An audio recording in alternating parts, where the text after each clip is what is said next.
Medical కాలేజీలో నిజంగా కూడా 2400 8,400 కోట్లకు సంబంధించిన బడ్జెట్‌కి అయ్యే ఖర్చులో ఆల్రెడీ స్థలాలు ప్రొక్యూర్ చేసినారు. అయిపోయింది. 2,400 కోట్ల రూపాయలు పెట్టుబడులు కూడా పెట్టడం జరిగింది. బిల్డింగులన్నీ కూడా చాలా చోట్ల అడ్వాన్స్డ్ స్టేజ్‌లో ఉన్నాయి. 5 చోట్ల మెడికల్ కాలేజీలు ఆల్రెడీ స్టార్ట్ అయిపోయినాయి. ఇంకొక 5 చోట్ల ఆహ్, పూర్తిగా ఈ సంవత్సరము ప్ర మనము మనం కట్టిన బిల్డింగులు చూపిస్తే వాళ్ళు సీట్లు ఇచ్చే పరిస్థితి కూడా రెడీగా వాళ్ళు ఆల్రెడీ చెప్పడం జరిగింది.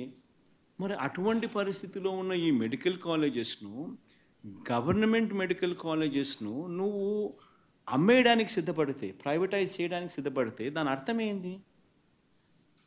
అసలు ప్రైవేట్ మెడికల్ కాలేజెస్ అన్నది నువ్వు స్కాములు చేసి నీ దగ్గరోళ్ళకు నువ్వు అమ్మాలనుకునే ఒక స్కామ్ చేయడం ధర్మమేనా? అసలు ప్రతి జిల్లాలోనూ ఒక మెడికల్ కాలేజ్ వస్తే దానివల్ల జరిగే మంచి ఏమిటి తెలుసా?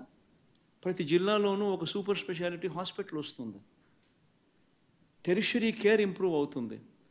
ఎప్పుడైతే ప్రతి జిల్లాలోనూ ఒక సూపర్ స్పెషాలిటీ హాస్పిటల్ గవర్నమెంట్ రంగంలో ఎప్పుడైతే కాంపిటీటివ్‌గా ఉంటుందో, అప్పుడు ప్రైవేట్ రంగంలో ఉన్న వాళ్ళు ఇష్టం వచ్చిన రేట్లు వేసి ప్రజలను ఇబ్బందుల పాలు చేసే కార్యక్రమం చేయలేరు.